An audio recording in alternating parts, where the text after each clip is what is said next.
تو ایک سوال جو سبھی مسلمانوں کا ہوتا ہے، قضا نمازیں کیسے ادا کریں، اس کا طریقہ کیا ہے؟ تو یہ ویڈیو ان کے لیے ہے۔ بڑی توجہ کے ساتھ آپ نے سننا ہے۔ سب سے پہلی بات کہ کون سی نمازوں کی قضا پڑھی جائے گی، تو یاد رہے کہ فرضوں اور وطروں کی آپ نے قضا پڑھنی ہے، یعنی فجر کے 2 فرض، ظہر کے 4، عصر کے 4، مغرب کے 3، عشاء کے 4 فرض اور عشاء کے 3 وطر، ان کی آپ نے قضا پڑھنی ہے۔ اور ان قضا نمازوں میں آپ نے نیت کیا کرنی ہے؟ مثلا آپ فجر کی قضا نمازیں ادا کر رہے ہیں تو آپ نے نیت یہ کرنی ہے کہ فجر جو میری سب سے پہلی قضا ہوئی یا جو سب سے آخر میں قضا ہوئی وہ ادا کر رہا ہوں، تو جو آپ ادا کرتے چلے جائیں گے اگلی نماز وہ سب سے پہلی یا سب سے آخری کہلائے گی۔ اب ان کو ادا کرنے کا طریقہ کیا ہے؟ ویسے تو عام نمازوں کی ہی طرح ان کو ادا کیا جائے گا، لیکن کچھ تخفیفات ہیں کہ جن کی نمازیں بہت زیادہ قضا ہوں وہ کس طرح ادا کریں گے۔ جس طرح عام نماز میں ہم رکوع اور سجدے میں 3 بار تسبیح پڑھتے ہیں، لیکن جب آپ قضا نماز پڑھ رہے ہیں تو آپ کے لیے یہ رخصت ہے کہ آپ ایک بار بھی تسبیح پڑھ سکتے ہیں، لیکن ضروری یہ ہے کہ آپ رکوع یا سجدے میں جا کر تسبیح شروع کریں گے، مکمل ہونے کے بعد آپ نے اس سے اٹھنا ہے۔ دوسری تخفیف یہ ہے کہ جس طرح نماز کے آخری قادے میں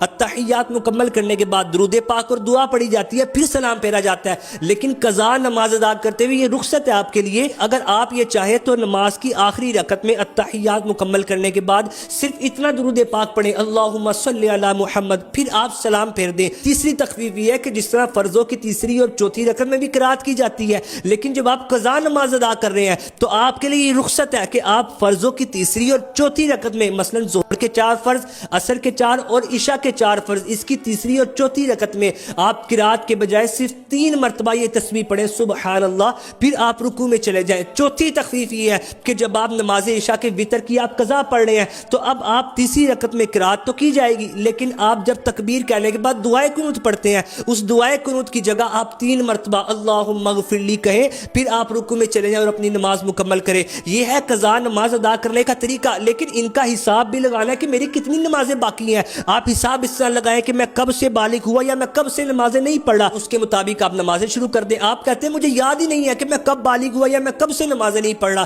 تو اس کا آسان طریقہ یہ ہے کہ آپ اپنے ذہن غالب کے مطابق جہاں ذہن جمتا ہے کہ میں اتنی عمر میں بالغ ہوا یا میں اتنی عمر سے نمازیں نہیں پڑھ رہا، اس کے مطابق آپ نمازیں شروع کر دیں۔ آپ کہتے ہیں مجھے یاد ہی نہیں آ رہا یا ذہن ہی نہیں جم رہا کہ میں کب سے نمازیں نہیں پڑھ رہا، پھر آپ نے کرنا یہ ہے کہ جو لڑکا ہے وہ 12 سال کی عمر سے، جو لڑکی ہے وہ احتیاطاً 9 سال کی عمر سے اپنی نمازوں کا حساب لگائیں اور نمازیں مکمل کریں۔ آپ اس طرح کریں کہ پہلے فجر کی نمازیں، پھر ظہر کی، پھر عصر کی، پھر بقیہ آپ نمازیں ادا کریں، یا جس طرح آپ کہتے ہیں کہ ہر نماز کے ساتھ میں اپنی ایک قضا نماز پڑھنا چاہتا ہوں، وہ بھی ٹھیک ہے۔ ان قضا نمازوں کا طریقہ اور حساب کس طرح لگایا جائے گا، اس کلپ کو آپ نے اپنے تک نہیں رکھنا بلکہ اس کو لوگوں میں بھی شیئر کریں۔ اگر کوئی شخص قضا نمازیں پڑھنا شروع کر دیتا ہے اور اس کی مکمل ہو جاتی ہے، یقین مانے بہت بڑا ثواب کا کام ہے۔